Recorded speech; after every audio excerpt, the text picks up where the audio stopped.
Hello and welcome to the TF1 Show. I'm your host, Tinas Ferreira, the coaster that protects your expensive mahogany table against the pesky glass ring stains that is the world of F1. Now, since we are once again in that awkward week period between races, it's time for me to entertain you with an F1 related topic that sort of deals with what is going on in the sport, but is mainly an opportunity for me to rant about some topic that I happen to be passionate about. So today's episode is going to deal with Lewis Hamilton and his place in the sport. Now, it's not really a very controversial or a unique topic, but given some of the reactions I've seen on social media and just in the news in general over the past week, I think, especially given that he won his sixth championship during the US Grand Prix, I think some of these reactions have been interesting. Now, according to me and the most pundits in F1, Lewis Hamilton is undoubtedly one of the best drivers in the sport's history, so I'm going to go and investigate and probably debunk some of the silly things people have been saying over the last week and also over the majority of his career. And let's start with an easy one, and one that's been mentioned and thrown about quite frequently. And this one is basically the argument where people say that Hamilton's achievements aren't that impressive because he's only won championships due to the fact that he had a good car. Now, and I say this is an easy one to discuss or debunk because I dare you to show me a few Formula One drivers that didn't have the best car, if not one of the best cars during a Formula One season, and that still managed to win the World Championship. Since this is quite frankly the nature of F1. You need a fast car to be able to win a World Championship, and you can't win a World Championship without a good car. And to illustrate my case that I'm making here, I will walk through from most recent, and let's step back a couple of years and just discuss each of the world champions and whether they had one of the best cars during the season or not. So obviously, Lewis Hamilton has won the championship from 2017 to now. Obviously, definitely, and undoubtedly one of the best cars on the grid. Maybe there's an argument to be made that in 2018, the Ferrari was maybe the slightly better all-round car. Now, 2016, Nico Rosberg won his world championship in what was undoubtedly the best car. 2014 and 15, Lewis Hamilton won the championship in what was probably the best car.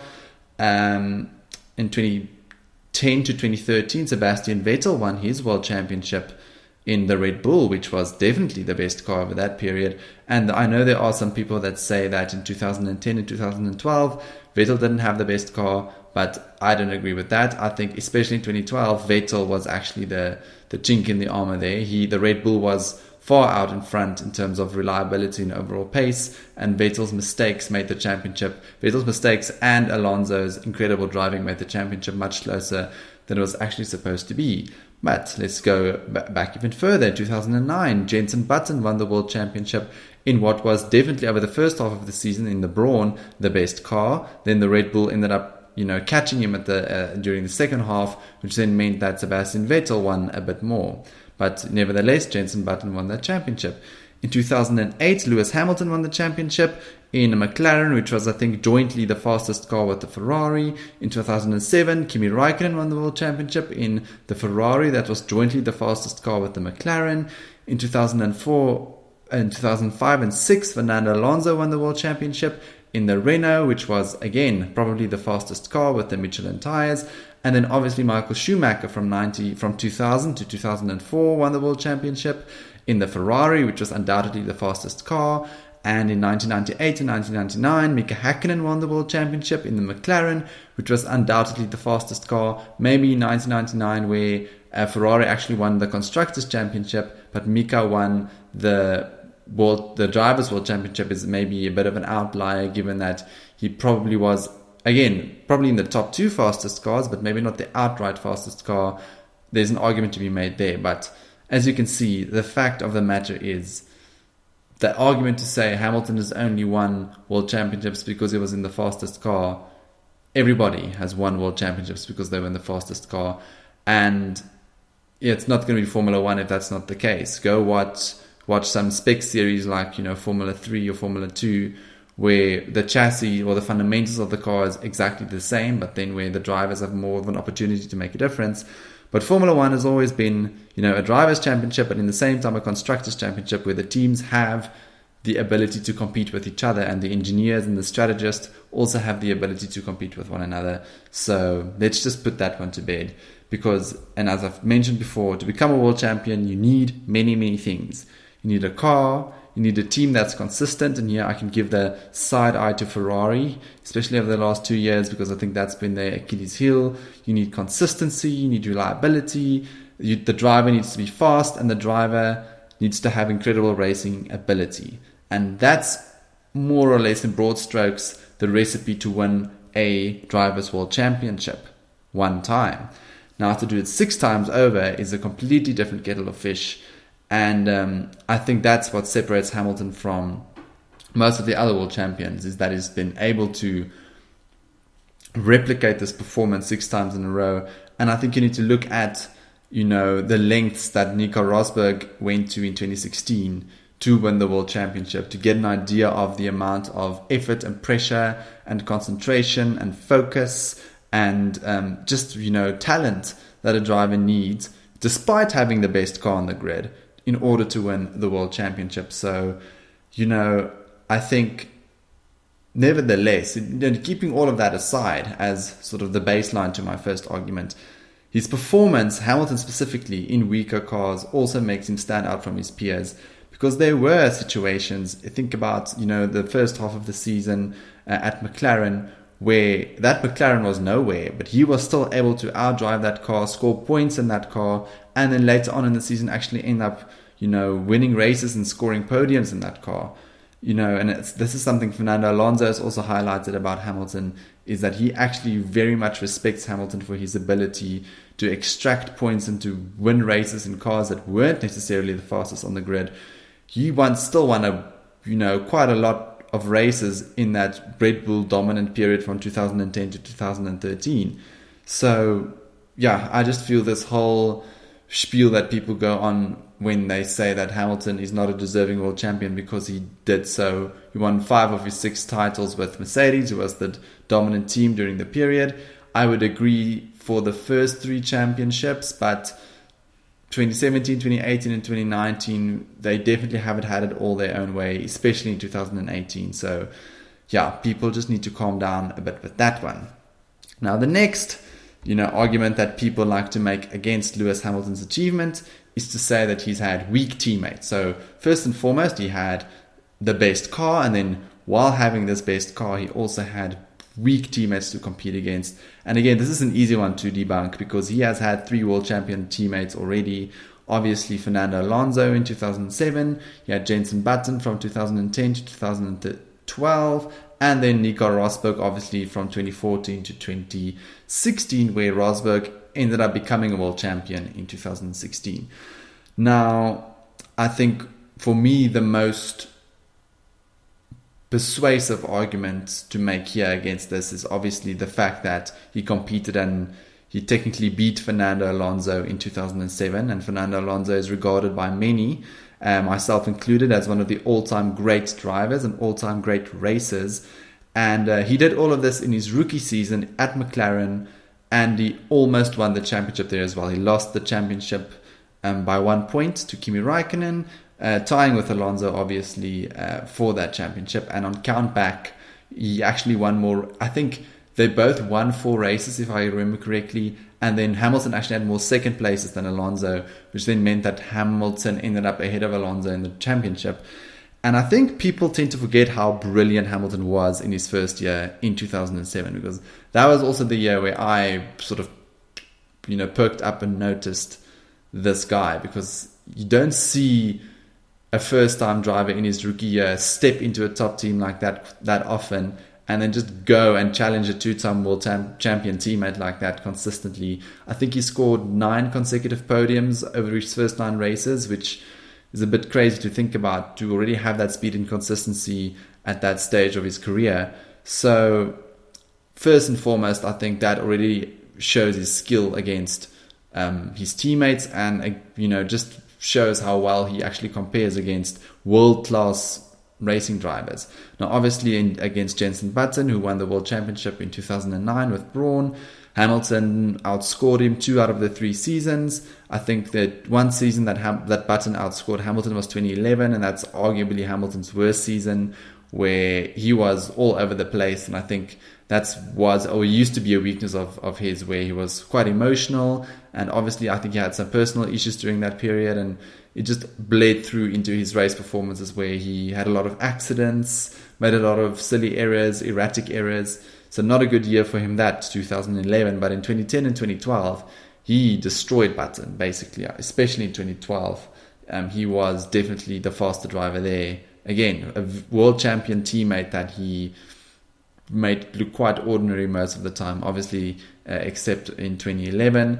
And then in Nico Rosberg, lastly, I think Rosberg, and I saw a tweet today actually that mentioned how underrated Rosberg was and how Rosberg really deserved his 2016 World Championship title. And I tend to agree. I think, Rosberg also came up against quite a few good teammates, and I think sometimes he was made to look a bit ordinary, but he ran Hamilton close. But Hamilton, especially in 2014 and then obviously in 2016 where Rosberg won the championship.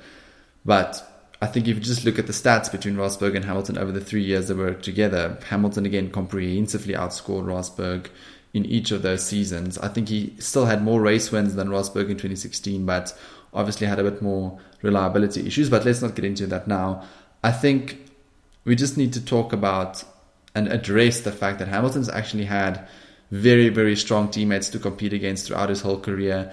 Maybe Heikki Kovalainen was maybe the exception to that rule. He was Hamilton's teammate at McLaren in 2008 and 2009. But other than that, he's had proper fast teammates, and for the most part, has actually beat them quite easily. Now, the third thing I want to discuss about the 6 championships that Hamilton's won, and something that the press was very keen to do over the last week or so, was compare him to Michael Schumacher. Now, I guess it's a natural thing to do, and I think it's an easy thing to do for people to immediately say, when's Hamilton going to win his 7th title? He's so close to this all-time record that Schumacher has at the moment. And I alluded to this in my US Grand Prix recap last week, but I think we need to stop immediately jumping to Michael Schumacher 7 and saying, is Hamilton going to beat 7? Is Hamilton going to get to 7? And just take a step back and appreciate the fact that he has won 6 Drivers' World Championships and that he is the second driver ever to have achieved that fact. And whether he wins another one or not, or whether he beats Michael Schumacher's record or not, I think we must just, appreciate his achievement now for what it is and stop worrying about whether he's going to achieve an incredible achievement by Schumacher back in the day, but whether he's going to emulate that achievement or not.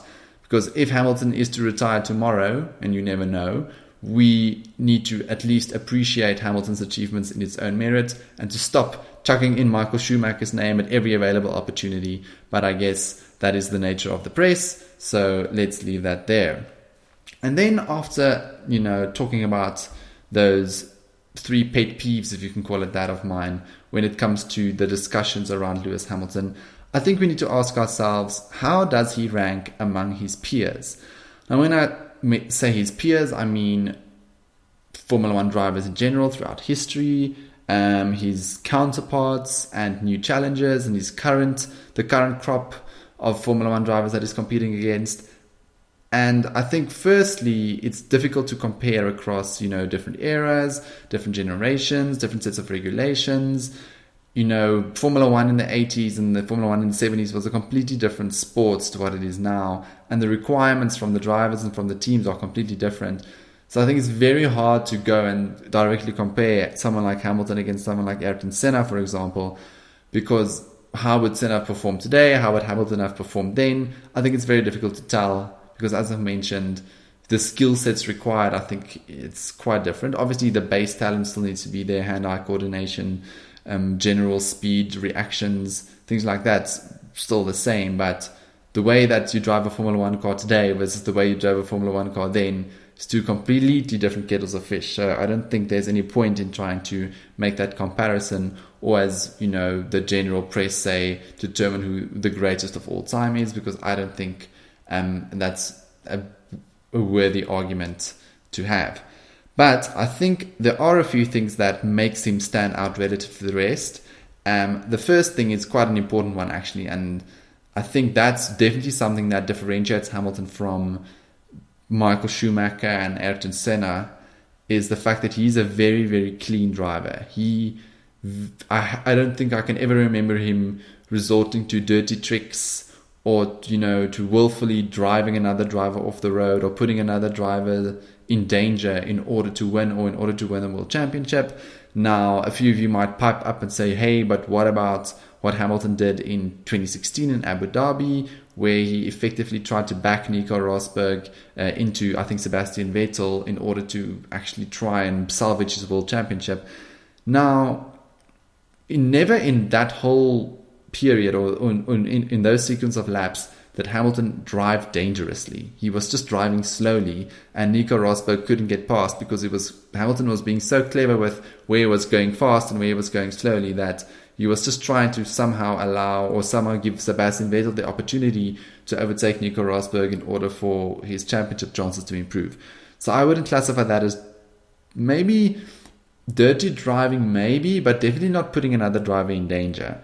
And if you think about how Michael Schumacher crashed, I think, to Damon Hill one year in order to win the championship, he was disqualified another year from the World Championship because of his dirty driving. Ayrton Senna drove into Alain Prost the one year. Like, Hamilton has never done anything like that, and I think that, to me, makes him a very classy driver, and I think it's something that people tend to overlook. The fact that actually Hamilton likes to win fair and square. He's not a big fan of dirty tricks or somehow of psychological games and things like that. He tends to do his talking on the track, or at least that's my perception. If you guys disagree with that, feel free to name examples and I'll happily correct myself on a next podcast.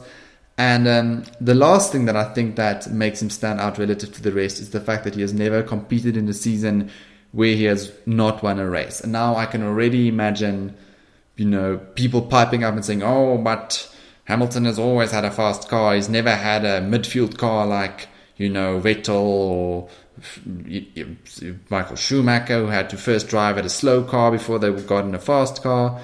But so to that I have a twofold argument. Is firstly, he's had some cars where it was definitely not race-winning material. Think McLaren in 2009.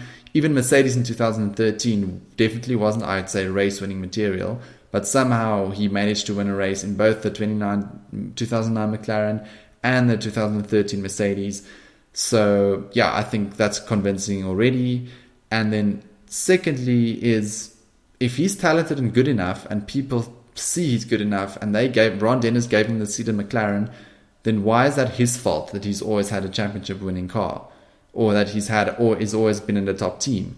Because if he's good enough, then he deserves to be there. And I think he's proven that he deserves to be there, and that he's never had a bad season. I mean, Sebastian Vettel hasn't been able to win in I think in Ferrari in 2016 he wasn't able to win a race. The Ferrari is still, compare the Ferrari in 2016 maybe to the Mercedes in 2013. Definitely not one of the top two cars maybe of the season, but Hamilton was still able to somehow eke out a race victory in Hungary in 2013, where Vettel sort of lost the plot. So I think, again, people don't like it when you bring up the stat of Hamilton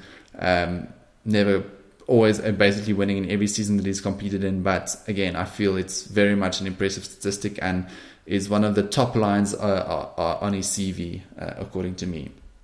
Now, some of you might think that this has just been one long session of praise for Lewis Hamilton and that I must be the biggest Lewis Hamilton fanboy in the world. I'll admit and say that I do like Hamilton. I've always thought that he's incredibly talented and I've really admired him as a racer.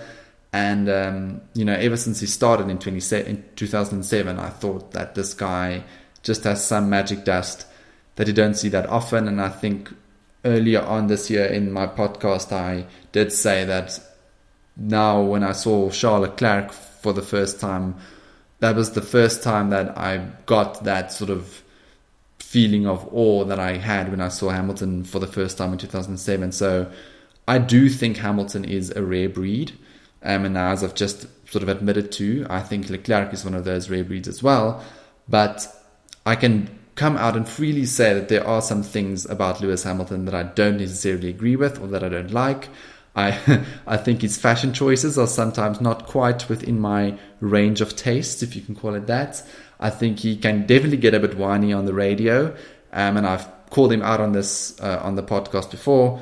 However, I do believe that Mercedes tolerates this, the whining and the crying on the radio, since it is a way for him to vent and to handle the pressure that he is under. I do think that him voicing and verbalizing his concerns over the radio is a way for him to sort of just center and focus himself. But I do think it's slightly annoying when Mercedes puts him on a set of tires, and then 2 or 3 laps into the stint, he's already on the radio saying this is a mistake, this is the worst strategy in the world, he's never going to win a race, he's never going to be able to finish the race, his world is ending, his life is ending, and he wants to go home immediately. Like, when he goes on like that on the radio, I do find it annoying, but such is life. And I do think, if you think back to when Hamilton was younger, he has done some silly overtaking moves and he's made some silly comments after races. But as we saw with Leclerc and Verstappen this year, it's all part of the learning curve, and definitely part of the things you learn when you win races or win championships. And I think he's learned his lessons as well. You now never see Hamilton doing, making some ridiculous overtake or saying controversial things after the race or before the race. He's quite measured in the way that he speaks now, especially to the press. And I think, I've mentioned a few things now that peeve me about Hamilton. But the thing is, when all is said and done, apologies, none of the things I just mentioned has any bearing on how good he is as a racing driver. So, yeah, I think just to keep that in mind, and I think for me personally, Hamilton is just an incredible racing driver. As a person, maybe not always my cup of tea, but as a racing driver and as a talent and as someone that I like to enjoy watching, I don't think there are many in the history of the sport that were better. And the fact of the matter is that there's only one person in Formula One history whose accomplishments compare with Hamilton's, and that's Michael Schumacher. Now, and I think that says it all, really. Michael Schumacher is this legend of the sport, and he's the only one that can now be compared to Hamilton and Hamilton's achievements. And that says something about Hamilton as well. But I did mention previously in this episode that I won't bring up Schumacher again, so I'm going to leave Schumacher alone, let Michael have his 7 world championships, and let Lewis have his 6th, and let's not worry about it any longer. And I spoke about some of his other contemporaries. I think that we need to compare him to, obviously, is Fernando Alonso. Now, Fernando Alonso was, I think, regarded, now that I did say earlier that he's regarded as one of the greatest drivers of all time, and Alonso actually holds Hamilton in very, very high esteem. So I think that should say everything as well. Now, the last person I want to just take a quick pit stop at is Sebastian Vettel, who's, I guess, been punted over the last few years as Hamilton's main rival. And I think that was sort of the main rivalry where it was Mercedes against Ferrari and Hamilton against Vettel. And Vettel definitely has had similar criticisms aimed at him with regards to the fact that, he's had easy teammates during his World Championship years. He won in the fastest car. And look, I think the same arguments apply for Vettel than how they apply to Hamilton's case. But if you look at Hamilton's performance against Vettel in 2018, where Vettel arguably had the better car for a large part of the season, Hamilton truly showed on their current form why he was the classier and better driver by far, especially that year, because Vettel crumbled under the pressure, he made mistakes. Hamilton, especially when he was under pressure, actually pulled out his best race performances. Think about Monza, think about Singapore. Hamilton won that championship for Mercedes. and not necessarily Mercedes. And I think that is the main thing that separates him from Vettel, in my eyes at least. Right, so to conclude, Lewis Hamilton is a 6-time world champion, no more and no less. Yes, he doesn't have Schumacher's 7, but I guess that doesn't matter, since on its own merit, as I've mentioned, winning 6 is pretty damn incredible. He's also arguably the best qualifier in history, along with, I guess, Ayrton Senna. Now he holds the record for most consecutive races in the points, which highlights his incredible consistency. The numbers and the records make the case for him. So I really, really don't understand, and I've now, I guess, spent about 25 minutes doing this, but I don't understand why it's necessary to come and put all of his achievements into context. I guess that's the nature of the sport, and I think the nature of people in general, where if there is a figure completely dominating a sport, people tend to root against that person after a while, because we all need to see new things, we all want to see new champions. I think maybe with the exception of Roger Federer, who for some people he just kept on winning and everybody kept loving. But I guess that is the nature of people, where someone like Hamilton winning all the time, people are going to start rooting against him. But I do feel in Hamilton's case specifically, there's been quite a lot of rooting against the person and a lot of demeaning of his achievements, where I feel, you don't have to like him, but you should respect him. I think we should all respect Hamilton. He's one of the greatest champions the sport has ever seen, and hopefully we'll see some more of his abilities in Brazil next week. And I think we should all hope that we can enjoy Leclerc and Verstappen and, Vettel if he's still around, and all of the other young guns. And, I want to see them try and usurp the current king. And I very much do think that it's going to be more difficult than people think it's going to be for these young guns to actually go and outpace Hamilton, because Hamilton's toolbox now is quite comprehensive and quite complete.